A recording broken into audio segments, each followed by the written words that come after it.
This video on your special demand. लो जी लो, आपके बहुत सारे मैसेज कमेंट पड़े हुए थे, भैया बताओ ना आखिर मैथ के पेपर को हम कैसे अटेम्प्ट करें ताकि वो टाइम पे कंप्लीट हो जाए और हम मैक्सिमम स्कोर कर पाएं। वीडियो के सेकंड पार्ट में मैं आपके साथ डिस्कस करने वाला हूं वो कौन सी टेक्निक थी जिनको मैंने अप्लाई किया अपने एग्जाम में। जब मेरे को एक क्वेश्चन में ही ना 2-3 मल्टीपल आंसर सही लगते थे तो मैंने कैसे उसमें सही आंसर को एलिमिनेट किया था। साथ ही मैं डिस्कस करूंगा कि इन केस ये हमें एग्जाम में कुछ तुक्के भी लगाने पड़े ना तो उनको हम कैसे लगा सकते हैं ताकि हम सेफर जोन के लिए खेल पाएं और एक अच्छा स्कोर ला के हम सीए इंटर में एंट्री ले पाएं। हेलो दोस्तों, मेरा नाम है अंकित पांडे, मैं हूं बाय प्रोफेशन चार्टर्ड अकाउंटेंट और आपके लिए ऐसी बहुत सारी अमेजिंग वीडियो मैं लेके आता रहता हूं और एग्जाम तक मैं सारी ये वीडियो स्केड्यूल ऑलरेडी कर रखी है। तो यदि आप चैनल पे नए हो ना, फटाफट चैनल को सब्सक्राइब कर लो क्योंकि यहां पे आपको दिख रहा होगा रेशियो। यदि आप चैनल को सब्सक्राइब करते हो, वीडियो को लाइक करते हो तो वो मेरे लिए मोटिवेशन होगा। Coming back to the topic, आखिर हम मैथ के एमसीक्यू पेपर को जो है, हमारे 2 पेपर एमसीक्यू हैं, पहला मैथ दूसरा इकोनॉमिक्स, इनको कैसे अटेम्प्ट करें। बिकॉज आपको पता है यहां पे केवल और केवल आपको 120 मिनट्स मिलते हैं और उसमें 100 क्वेश्चन करने रहते हैं। सो मैं आपके साथ यहां पे टेक्निक शेयर करता हूं 40 मीन्स आप जब भी एग्जाम हॉल में जाओगे ना तो आपको पता होना चाहिए कि ये पेपर ऐसा होगा जहां पे आपको 15 मिनट का रीडिंग टाइम नहीं मिलने वाला है। मीन्स केवल 120 मिनट्स मिलने वाले हैं जहां पे आपको पेपर पूरा का पूरा करना होगा। मीन्स 2 घंटे में आपको 100 क्वेश्चन करने होंगे। सो फर्स्ट ऑफ ऑल आप ना इसको प्ले करोगे 40-40-40 रूल के तहत। ये क्या है भैया बताओ ना, आखिर ये 40-40 रूल क्या है, मैं आपको समझाता हूं। फर्स्ट 40 मिनट जैसे ही आपके हाथ में पेपर आया ना तो आपको क्या करना है, 1 से 100 तक सारे क्वेश्चन स्कैन करने हैं। उस स्कैन में ये करना है, आपको दावे से मैं बोलता हूं कितना भी डिफिकल्ट पेपर आए ना 25 से 30 क्वेश्चन ऐसे होंगे जो कि दोस्त आपको पहली नजर में समझ में, इसको तो हमने कल ही पढ़ा था, इनफैक्ट सुबह मॉर्निंग में किया है, इसको तो बहुत अच्छे तरीके से, इतना इजी क्वेश्चन कैसे आ सकता है एग्जाम में। बट एक गलती यहां पे करते हैं बच्चे, बस क्वेश्चन देखा और उनको लगा और टिक किया। ऐसा मत करना, क्वेश्चन को प्रॉपर रीड करना, क्योंकि एक थॉट हमेशा ये चलना कि यदि आईसीआई के एग्जाम में ये क्वेश्चन आया ना तो कोई ना कोई इसके पीछे वजह है। और इस तरीके से पहले 40 मिनट्स में आप 100 तक क्वेश्चन में चले जाओगे। आपको मैं एक चीज और बता दूं, जब आप ये करोगे ना तो आईसीआई इतना स्मार्ट प्ले करती है, 1 से 10 तक क्वेश्चन ना आपके पास लाइक अ बाउंसर फेंक के जाएंगे। क्रिकेट में क्या होता है, नई बॉल रहती है ना और वो किसके हाथ में दी जाती है, जो हमारे तेज बॉलर होते हैं, ठीक है, और वो बॉल को स्विंग करवाते हैं, बाउंसर फेंकते हैं ताकि बैट्समैन डर जाए। आप पहले से ही इस चीज को पता रहेगा, आपको सिंपल सा बैट उठाना है, रिस्पेक्ट करना है, बॉल को जाने देना है और मुस्कुराना है। मेरे को तो पता था 10 क्वेश्चन तो ऐसे ही आईसीआई क्यों देने वाला है, 10 के आगे से क्वेश्चन आपको इजी मिलने चालू हो जाएंगे। और ये सारी चीजें आप ना एक बार मॉक टेस्ट में पहले अटेम्प्ट करके देख लेना ताकि आपको एक आइडिया भी मिल जाएगा। अब बात करते हैं नेक्स्ट 40 मिनट्स में आप क्या करने वाले हो। नेक्स्ट 40 मिनट्स में करने वाले वो क्वेश्चन जिनमें 2 ऑप्शन ऑलरेडी एलिमिनेट हो चुके हैं।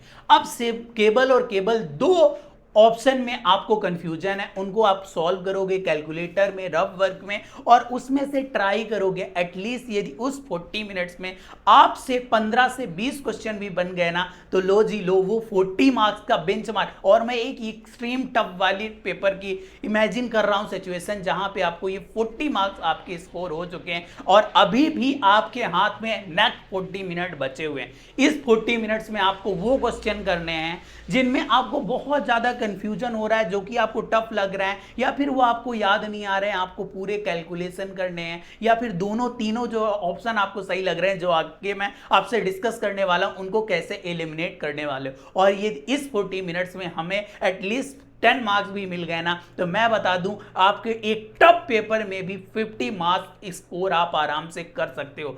यदि ऐसी सारी सिचुएशन बनती है ना तो आप इन सारी चीजों को अप्लाई करना और एक बार जरूर मॉक टेस्ट में करके देख लें। अब बात करते हैं उस चीज की कि आखिर में यदि एग्जाम में आपको एक क्वेश्चन के ना मल्टीपल आंसर नजर आते हैं, मतलब लाइक आपको 4 ऑप्शन, उसमें तीनों ऑप्शन सही नजर आ रहे हैं, ये भी हो सकता है, वो भी हो सकता है, ये भी हो सकता है, तो मैं बता दूं ऐसे क्वेश्चन को आपको अटेम्प्ट नहीं करना चाहिए। भैया क्या बोल रहे हो? हाँ, ऐसे क्वेश्चन को आपको अटेम्प्ट नहीं करना चाहिए। मेरा एक्सपीरियंस ये रहा है दोस्त, ऐसे क्वेश्चन 99% केस में हम गलत कर बैठते हैं और उस निगेटिव मार्किंग की वजह से हमारा रिजल्ट खराब होता है। तो जहां पे आपको 3 ऑप्शन में कंफ्यूजन है ना, उसको टाटा बाय बाय बोल के आने का।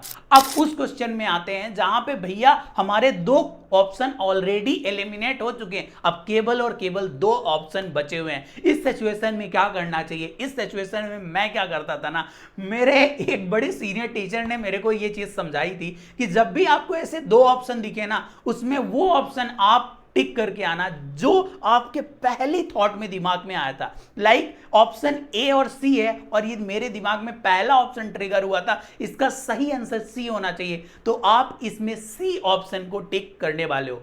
बट एक यहां पे इंपॉर्टेंट चीज है, आप ये सारी चीज आप एग्जाम से पहले करके देखोगे, क्योंकि ये चीजें जब जितना आप कर लोगे ना, आपको खुद एक कॉन्फिडेंस आने लगेगा और वो सारी चीजें अप्लाई करके मेरे को कमेंट बॉक्स पे जरूर बताना कि आपके साथ ये चीजें कैसे वर्क कर रही हैं। अब बात करते हैं कि आखिर किनको तुक्का लगाना चाहिए। मींस ये तो एक ऐसी एक्सट्रीम सिचुएशन है जहां पे कभी भी आपको जोखिम नहीं लेनी चाहिए, बट यदि आप ये श्योर शॉट हो ना कि आपके 55-60 क्वेश्चन सही है, तो आप तुक्के की तरफ जा सकते हो। और मैं बताता हूं साइंटिफिक तरीका तुक्के लगाने का। जब भी आप तुक्का लगा, नॉर्मली क्या होता है, हम ए बी सी डी ऐसा करके तुक्का लगाते रहते हैं, ऐसा आप बिल्कुल भी मत करना। यदि आप कर ही रहे हो ना, यदि आपको पता हो चुका है 2 सिचुएशन में करना, या तो आपको पता हो चुका है कि फेल हूं, मेरे से कुछ हो ही नहीं सकता, तो फिर ये करके आना, क्योंकि ऑलरेडी पता है फेल हो गए। या फिर आप एक आराम से 60-70 टारगेट कर चुके हो, इतने तो आपके सही हैं, फिर आप कर सकते हो। तो आप करोगे क्या,